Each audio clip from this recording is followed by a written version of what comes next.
Bienvenue sur le board. Aujourd'hui, je vous propose que nous analysions ensemble une position que la plupart d'entre vous connaissent déjà, puisqu'elle est extraite de mon dernier match de championnat du monde WIF, match malheureux, commenté sur ma chaîne, streamé d'abord sur ma chaîne Twitch, puis posté sur ma chaîne YouTube sur le titre Analyse à chaud de je sais pas quoi, bon, peu importe, mon dernier stream. Et si j'ai choisi d'y revenir, c'est que je pense qu'elle est particulièrement intéressante en termes d'erreurs de compréhension et d'erreurs de raisonnement. Erreur de compréhension telle que quand j'avais analysé la position à chaud, donc succinctement, j'avais donné un certain nombre de raisons justifiant la sanction terrible de l'ordinateur, et j'étais complètement passé à côté de la bonne explication, enfin en tout cas de l'explication principale. Alors, si vous n'avez pas vu la vidéo, si vous ne connaissez pas la position, vous pouvez chercher un petit peu, mettez sur pause, je vais donner la réponse. Vous avez mis sur pause, c'est bon. Ok. J'ai donc choisi, avec ce 6-4, de quitter le point 16. En jouant 16-6. De cette manière-là. Laissant les 4 qui frappent. Mais en me disant, eh bien, si je suis frappé, j'ai certes perdu. Mais si je ne suis pas frappé, eh bien, ça y est, je vais pouvoir probablement doubler déjà, et après avoir doublé, ce sera certainement un take, je pourrai passer mon pion, gagner la partie, etc. Bon, tout ça est magnifique. Alors, voyant que l'ordinateur n'était pas du tout d'accord avec mon raisonnement, j'avais évoqué avec vous l'idée que dans cette position, les rouges manquaient un petit peu de timing, et allaient sans doute être amenés à dégrader leur position dans les 2 prochains coups, ce qui peut-être allait me laisser une frappe ou le temps de tirer un double, ce genre de choses. Et j'avais pas évoqué l'explication la plus importante, le critère le plus important que j'ai découvert en analysant la position plus en profondeur et en bougeant légèrement les pions dans la position initiale, chose que je vous recommande de faire fréquemment. Je me suis dit, si j'ai un board, ça va pas changer grand-chose, de toute façon, si je suis frappé, j'ai perdu. Je répète cette phrase qui est une très mauvaise idée, très mauvaise formulation. Bon. Et là, je me suis aperçu que c'était pas tout à fait vrai. Le board change tout. Bon. Faut-il avoir la prétention de faire des vidéos sur YouTube pour expliquer le backgammon, avoir le titre de grand maître pour enfin comprendre que le board c'est quelque chose d'important? Il semblerait que en partie oui. Bon. Pour la petite histoire, là, j'ai fait les 2 portes, mais il suffit, en fait, d'en faire une.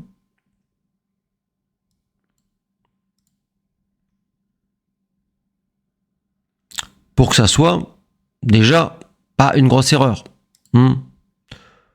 Voire que ça soit, si on fait celle-là, clairement le coup. Bon. Tout ça est assez surprenant. Vous allez me dire.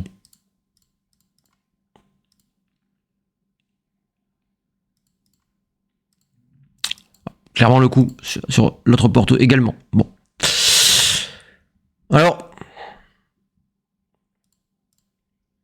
erreur de compréhension, le board est important.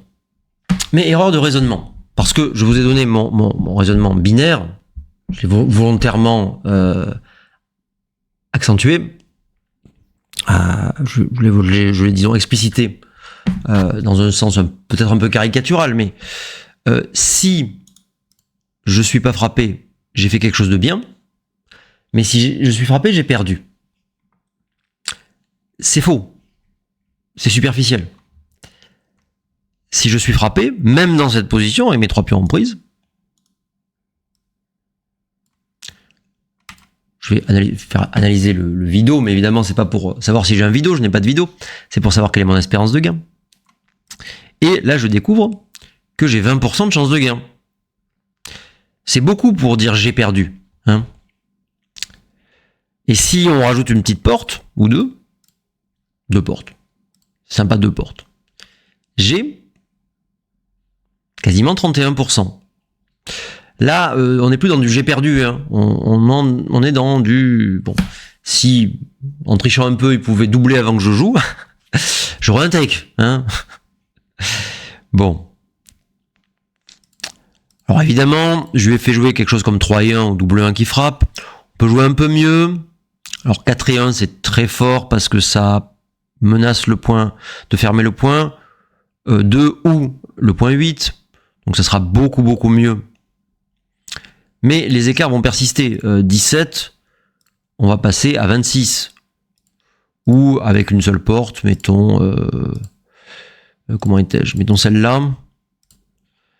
À 21. Bon. 4% au lieu de 5% d'amélioration. Bon, c'est un peu moins bien, mais c'est déjà quelque chose. Si on met le pion avec, mettons 4 et 3, par exemple, il a frappé, il est venu là. C'est un coup assez logique. C'est peut-être dans la moyenne de ces jets qui frappent, de ces bons jets, on va dire, qui frappent. Dans une position avec 3 pions en prise, j'ai un peu moins de 19%. Tandis que si j'ai les 2 portes fermées,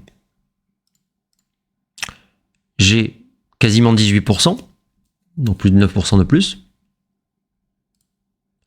Et si j'ai une porte fermée, on va mettre le point 2 par exemple, et un bloc de moins en prise. Eh bien, je monte à 24%. Bon, tout ça montre que c'est très léger de dire j'ai perdu. Hein. Faut pas s'arrêter. Il se passe des mauvaises choses dans ce scénario. Hein.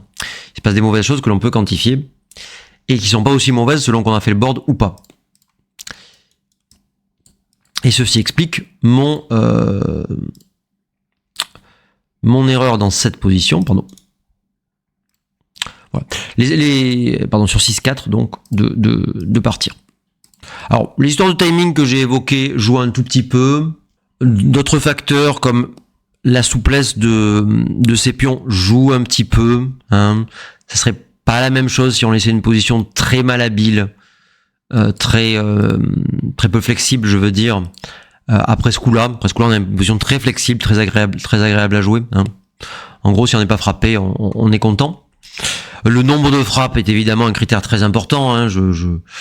Je n'y reviens. Enfin, si j'y reviens, remarquez, c'est quand même important pour ceux qui n'ont pas vu la première vidéo.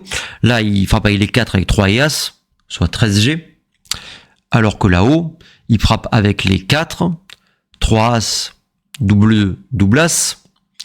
Ça fait donc 11 G avec le 4, plus 3 As, ça fait 13, plus double 2, double As, ça fait 15, et on a un joli double 6 pour monter à 16.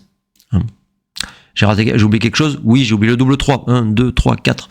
Ça fait 17 G qui frappe.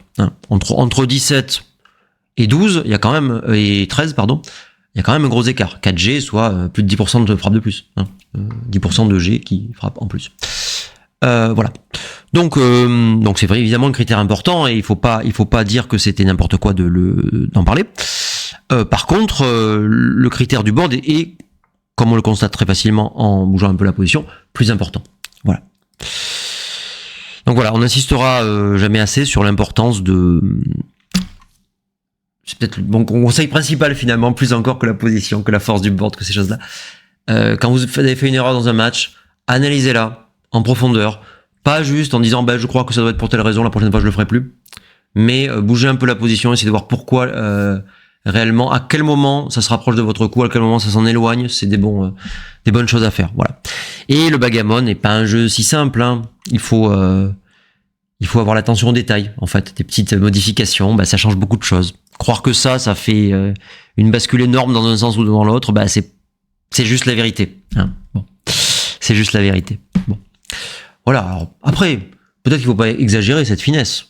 Par exemple, là, c'est moins 200. On peut pas imaginer que ce soit pas une grosse erreur de quitter le point 15 dans une position très similaire. Hein? Ça serait ridicule de penser que ça... Ouais. C'est compliqué le backgammon, pas vrai. Hein? C'est la fin de cette vidéo. Je vous remercie de l'avoir suivi.